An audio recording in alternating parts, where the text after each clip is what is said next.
Good morning, everyone. It is Tuesday morning, March 31st. Hope everyone's having a great day. Or if your day is just starting, I hope the day is going to be great. Today we're going to be reading Bud Not Buddy, chapter 18 on page 204. And be ready because there is a surprising answer to a question we've been having for the whole entire book. Things are starting to wrap up. This is what in the reading world we might call a climax, and then falling resolution. Wow, a lot in one little short chapter. Okay, here we go. We got in two cars to drive for an hour and a half north of Grand Rapids. We were headed to a dinky town called Mecosta. I got to ride with the band while Mr. Jimmy and Herman E. Calloway and the instruments were riding in the Packard. Miss Thomas stayed back at Grand Calloway Station. I'd been living with Miss Thomas and the band for about 7 days, and this was already my third trip on the road. The band was doing their next favorite thing to playing music. They were teasing each other and talking about Herman E. Calloway behind his back. The thug said to Dirty Deed, "I'd be offended, man, and I ain't trying to say that you ain't good on the 88s, but you know the only reason you got this gig is 'cause you're Dutch. You're white, and you don't have the strongest personality in the world." Okay, let me explain a couple things here. I've heard this term 88s a couple times, and when they say the 88s, they're talking about the 88 keys on a piano. And Dirty Deed, he's a white man. Now, nowadays, we probably wouldn't think that big of a deal, but back then, having a white man in a black African American band was pretty important, and you'll see why. So please pay attention. Deed said, "Yeah, well, such is life. You think I'm going to give up the best gig in the state just 'cause you'd be offended? Take a look out the window, baby. There's a depression going on. How many folks you see living like us, Negro or white? Not many. That man may have his faults, but he's a struggler. I'm putting my hat in with him." Eddie looked at me and said, "Bud, Mr. C has always got a white fella in the band, for practical reasons. But we don't hold his skin color against him. He can't help that he was born that way." Deed said, "You're just too kind, Edward." Eddie kept talking. "We do that 'cause the boy can play. Mr. C won't compromise on his music." I said, "Why does he always keep one white guy in the band?" Deed said, "It's the way of the world, Sleepy. It's against the law for a Negro to own any property out where the log cabin is. So Mr. C put it in my name." Eddie said, "That, and a lot of times we get gigs playing polkas and waltzes, and a lot of these white folks wouldn't hire us if they knew we were a Negro band. So Deed goes out and sets up everything." "But what do they say when the Dusky Devastators show up?" Deed said, "Well, it's too late for them to say anything then. It's us or no music." Eddie said, "And Mr. C tells them if we aren't the best band they'd ever had, then they don't have to pay." "We haven't been stiffed yet." With all the arguing and jokes about Mr. C, the trip seemed real short. We unloaded all of the instruments and waited for nighttime to come. I'd heard the band play and practice 1,000 times, and still had to just about sit on my hands when they were finished so I wouldn't bust out clapping. You guys remember that at the end of chapter 17, right? We finished our set at a little place called the Laughing Jackass and got to sleep right on stage to guard the instruments. The next morning, I was packing everything into the cases when I got some real bad news. Herman E. Calloway told Mr. Jimmy, "I'ma stay and catch up with Eugene. You head back with the boys. The man who owned the club, Mr. Eugene Miller, used to be in one of Mr. C's bands." Mr. Jimmy said, "Bud, take your time loading everything into the Packard, and you could ride back with Herman." Uh-oh. Me and Mr. C looked at each other like this wasn't a good idea. He said, "Whatever," and walked back into the club's office. "Shucks, A whole hour and a half trapped in a car with him. I loaded all of the instruments into the Packard, sat on a big rock, and took out my recorder to practice. I could hear Mr. C. and Mr. Miller talking and laughing for the longest time. At last Herman E. Calloway came out and walked over to the side of the building and started nudging things around with his toe of his shoe.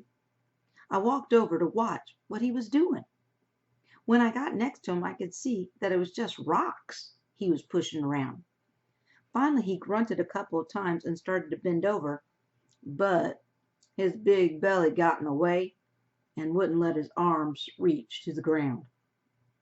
After a bunch more grunts, he said, "Make yourself useful, boy, and hand me this one."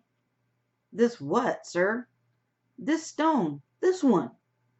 Right at the end of Mr. C.'s shiny brown shoe was a little roundish rock. I bent over to pick it up, blew some dirt off of it, and turned it over a couple of times in my hand to try and see why Mr. C. thought it was so special. The only thing that I could tell was that he'd picked a perfect throwing rock, the exact same kind of rock I'd use if I was about to chunk someone in the head. I dropped it into his hand. He didn't look at it or nothing. He just stuck it in his pocket, and I heard it bang up against some silver dollars. I kept my nose out of his business for as long as I could, then had to say, "Mr. C, wasn't that just a rock?" "Sure was." He started walking back to the Packard, and I followed. There were a million ways to ask what I wanted to know, and I chose the worst one when I said, "What in Sam Hill are you going to do with a doggone rock?" It sounded a lot meaner than I wanted it to, but I was really surprised that Mr. C. would want an old rock. He climbed in on one side of the Packard, and I climbed in on the other. After he stuck the key in the dashboard, he said, "Bad habit."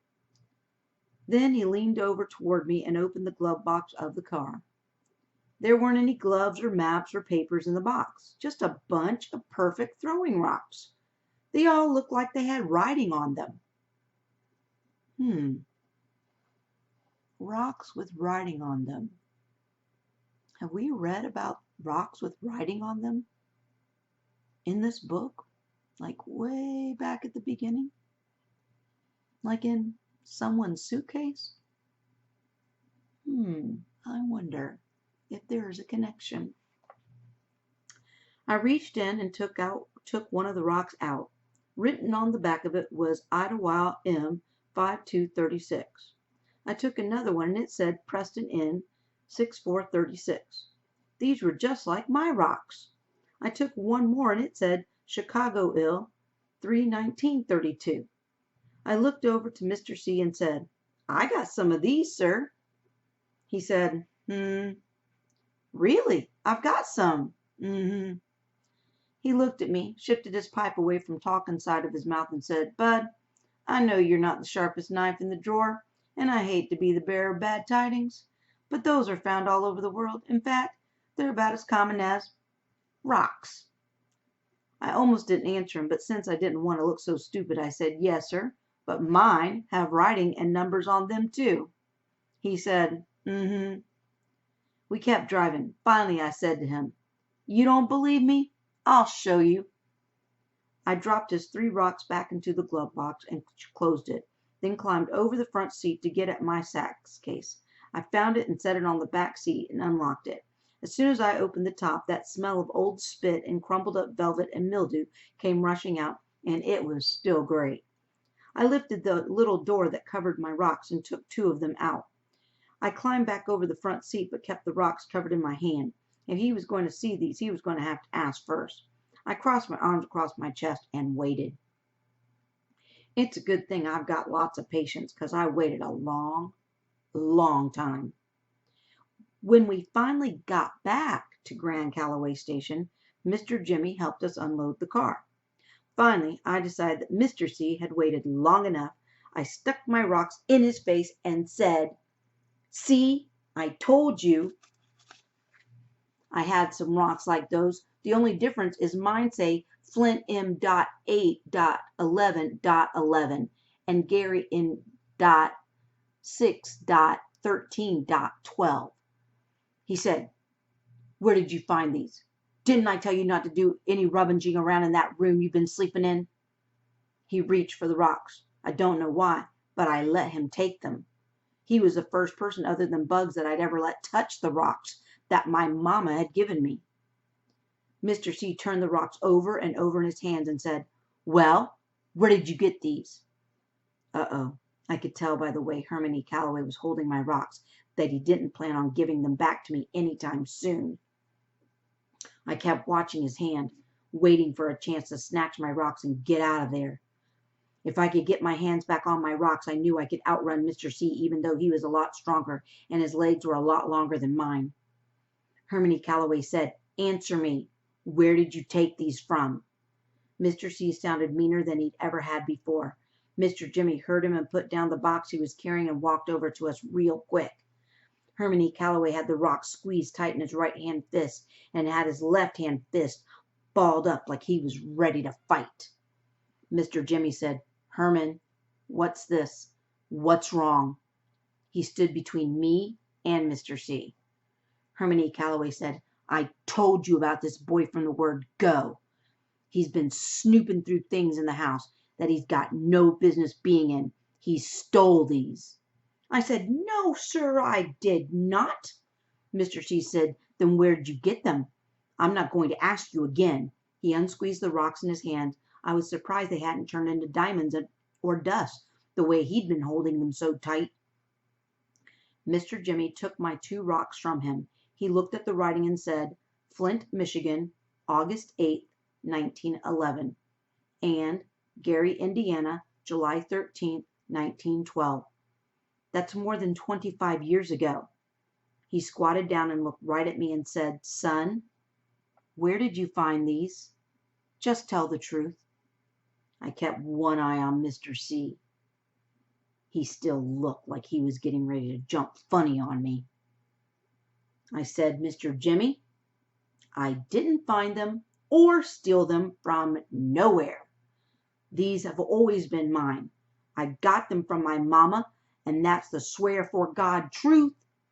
Now could I please have my rocks back, sir?" I stuck my hand out. Both Mr. Jimmy and Herman E. Calloway said, "Your mama?" "Yes, sir," and I kept my hand out. Mr. Jimmy said, "Bud, where did your mother get these?" I said, "I don't know, sir. She's always had them." Mr. Jimmy and Herman E. Calloway were looking at me with that can't decide which hand to smack you with look when Mr. Jimmy said, "Bud, what did you say your mama's name was?" "No one's ever asked me, sir." Herman E. Calloway was still hot. "You throw a lot of sirs around, but you still got a real strong, real smart-mouthed, disrespectful streak in you, boy. Now you answer the question or I'll—" And I screamed at him, "Angela, sir." I was so mad that I hadn't meant to say sir, but it came out anyway. "Her name is Angela Janet Caldwell." Mr. Jimmy said, "Lord have mercy." Herman E. Calloway's pipe dropped out of his mouth, and he stumbled and fumbled into Grand Calloway Station, feeling his way like he had been struck blind. Then I knew. Herman E. Calloway was the best liar in the world. He'd been lying to me and everybody else all along. Now that there was some good proof against him, he was all shook up. I said to Mr. Jimmy, "I knew it. I knew he was my father." Mr. Jimmy was still crouched down right in front of me, and he said, "Bud, he's not your father." "Yes, sir, he is. That's why he run off like that. He got caught lying after all these years." Mr. Jimmy said, "Bud, that's enough. Herman is not your father. But Angela Janet is his daughter's name. If what you're saying is true, Lord help us all, it looks like Herman might be your grandfather." Well, this was real surprising, but the thing I felt most was glad that Herman E. Calloway wasn't my dad.